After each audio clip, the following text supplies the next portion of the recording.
How to post photos on Instagram with music. First, open your Instagram app. Tap on the plus icon at the bottom.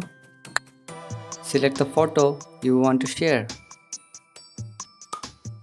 Tap next at the top right corner. Here you will see the option to add music.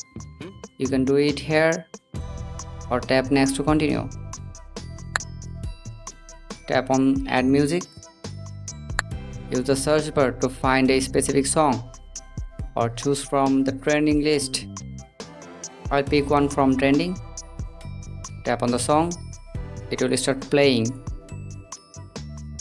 Tap the arrow button to confirm. Then tap the tick mark. Now your post is ready. Tap share to publish it. And that's it.